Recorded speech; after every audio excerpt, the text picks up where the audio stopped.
What's going on, everyone? So as of yesterday, FFG dropped this pretty exciting article about how they're going to basically create a whole new format for us to play, which is really interesting. For those of you that don't know what the current Star Wars Unlimited formats are, the primary one is Premiere. And this one is going to be the one that you're going to see most commonly with competitive play. In fact, if you go to like any tournament that really tracks data, they're basically all Premiere.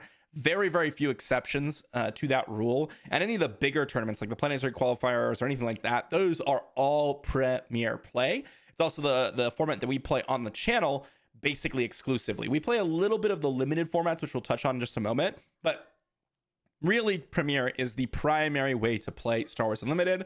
Then you have the limited formats, which I just mentioned. Those are draft and sealed. Draft are going to be the games where you sit down in a pod, usually of 8 people if you can get it. You open up 3 packs over the course of the table, but first time you open 1 pack, you draft your leaders. So you pick a leader and you pass the packs along. Then you pick up your pack, pick a card, 1 card out of the pack, you pass it along, and you do this until the pack's completely empty, and then you repeat the process for pack number 2, and then repeat the process for pack number 3. The leaders are drafted at the beginning. So that's draft. It is my favorite way to play any trading card game, period. I absolutely love playing with lower powered decks, but with meaningful reasons as to why. It's not fun playing Premiere with just like random, kind of mediocre commons, but it's really fun playing against other players who are also playing with those same mediocre commons in their draft game, because that's what they were able to come up with. Sealed play is very similar in that way, where it's very limiting in terms of what you're going to be able to do with your deck. By the way, draft and sealed are both 30 card deck limits, still 1 leader, 1 base. But sealed play, this is, you're going to open up 6 packs and build a deck out of them. So you don't draft the cards. Definitely much more randomized, a little bit less skill intensive, in my opinion, because you're not actually trying to, read signals within the draft. You're not trying to pick up certain cards and follow a game plan and follow a synergistic plot, or even just remember the cards you've picked before, because it's all laid out in front of you. Still very fun. I enjoy it, but I think I like Premiere more than sealed, and then I like draft the most. The other format that we have is the multiplayer format. This is the Twin Suns format. This is really interesting for a couple different reasons. Obviously, it's the multiplayer format. Usually it's up to 4 players, but it can go to however many you want, really. 4 players is kind of the maximum, though, for any standard game. But because it's the multiplayer format, it's the most casual of them all, and you can kind of do whatever you want. But in terms of the actual rules that go along with Twin Suns, you've got 2 leaders and a base, and you have to play only 1 copy of each individual card. And that's actually pretty interesting. Twin Suns format, this allows you to really kind of play around with a bunch of super interesting leader combinations, and that allows you to also really kind of build a synergistic deck that, well, guess what? You're playing with a bunch of random cards, because each game's going to be different, because it's 1 copy of each card in your deck. It's also 80 card decks, so massive size decks. Of course, I know someone's going to read the subtitles on this and it's going to say something different, so thank you, Google or YouTube subtitles. But 80 card decks, we have 2 leaders, 1 base, and it's multiplayer. 1 copy of each card. Very different from the other ones. And then you have the Eternal format that's going to be starting next year with the addition of rotation. Now, as far as I understand about Eternal format, is literally just going to be Premiere, but you're able to use every single card in existence, whereas Premiere will only be the sets in rotation, and that is to be determined every couple of years, or every year where we have the 3 sets previously rotate out, which is going to be quite interesting. Now, what about the new format? This is called the Trilogy format. This is actually really interesting because it is 1v1. It is a constructed format. And what constructed generally means is Twin Suns, Premiere, Eternal format, and this are constructed. The limited formats, the draft and sealed, are not constructed. And that's because you construct your deck at that moment. The Premiere, Trilogy, Twin Suns, you construct your deck before you enter into games, whereas the construction of the deck is actually part of the gameplay in draft and sealed. The way Trilogy works is you must build 3 different decks.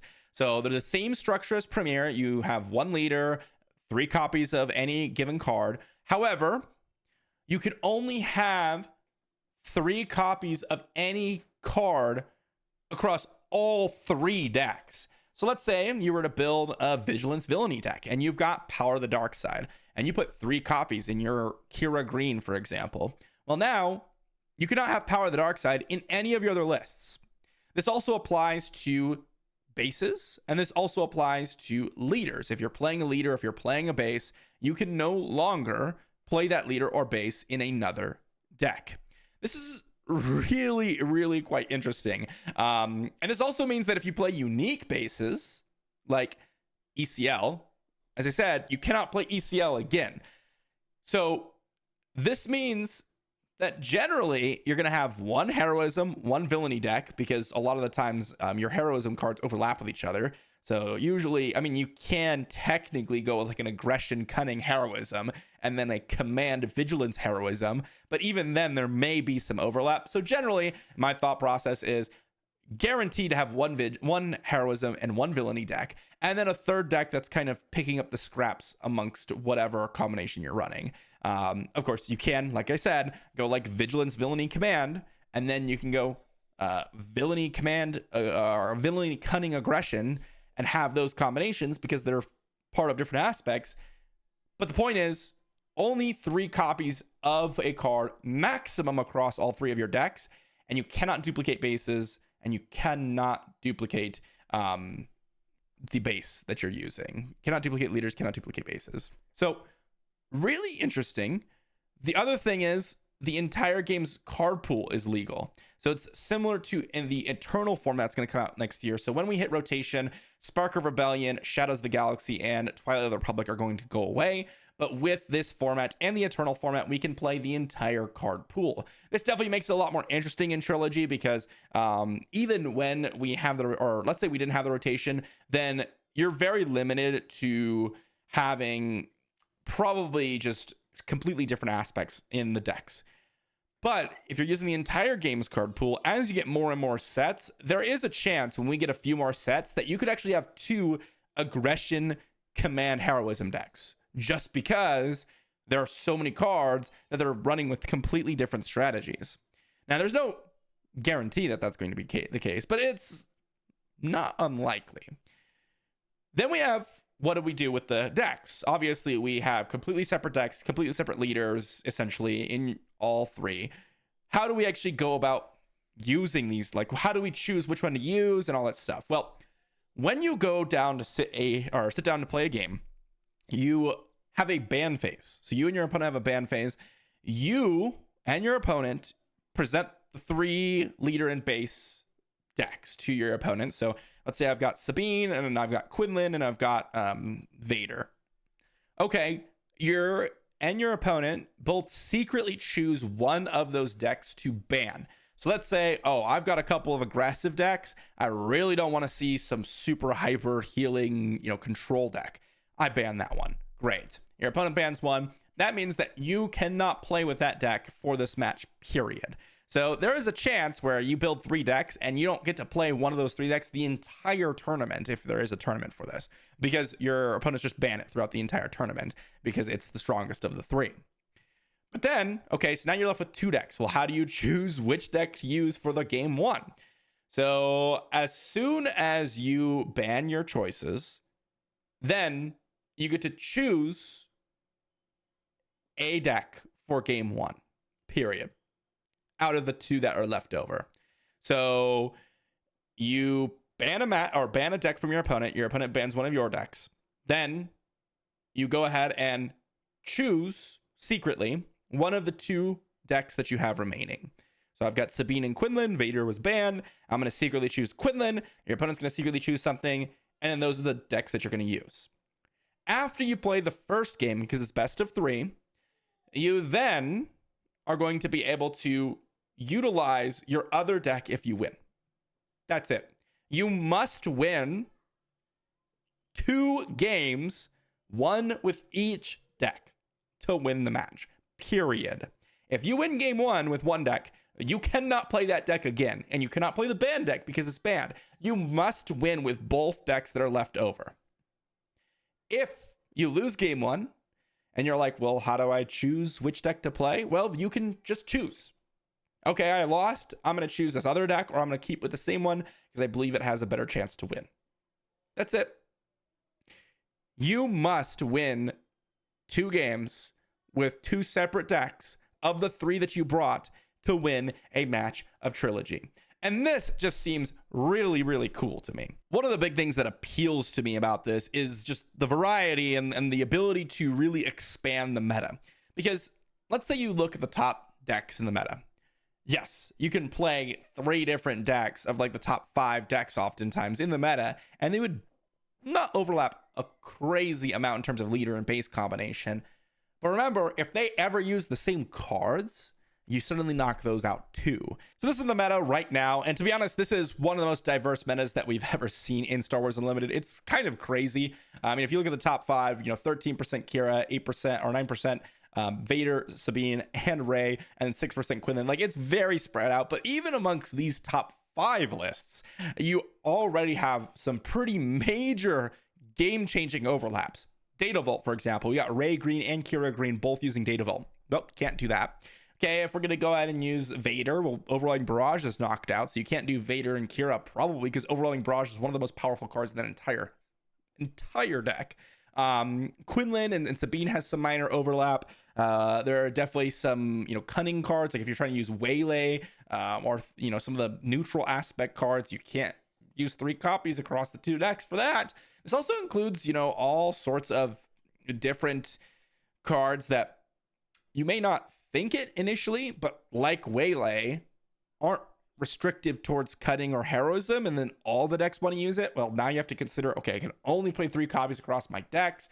So definitely a lot of different things that overlap quite significantly that will definitely change up things. And that's the coolest part about it.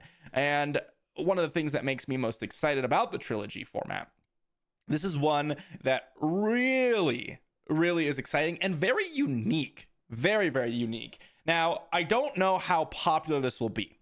Although everything in theory sounds really fun. Oh, I get to, play with a bunch of different decks, and some cards that aren't going to be as popular are going to be popular. I don't have any rotation, so all my cards are going to be completely valuable all the time. You have to build 3 decks.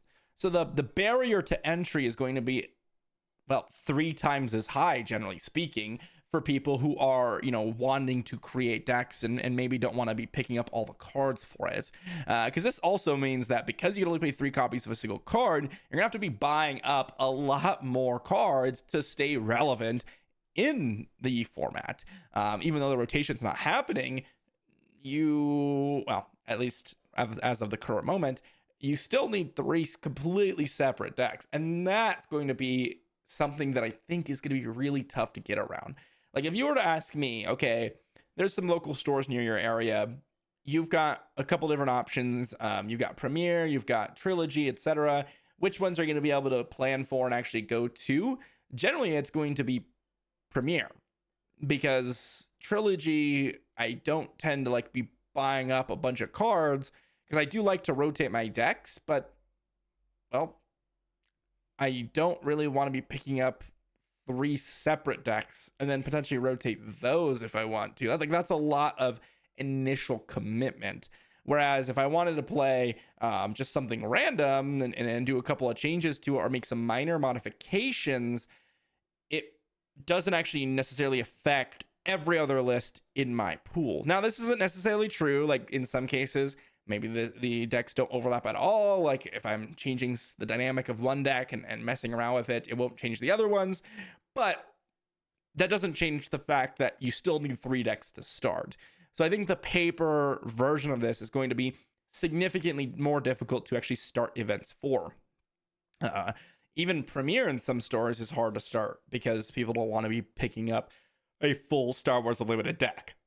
That's just how TCGs work. But 3, yeah, that definitely raises the bar a little bit.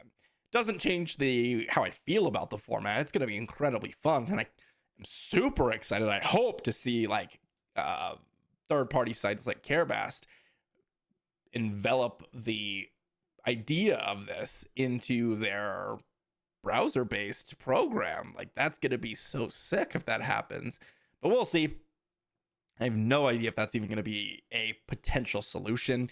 FFG doesn't have an online client, and I think Trilogy would really benefit from an online client, again, to reduce that barrier of entry for some people. But regardless, the idea is really cool. This is an extremely unique format.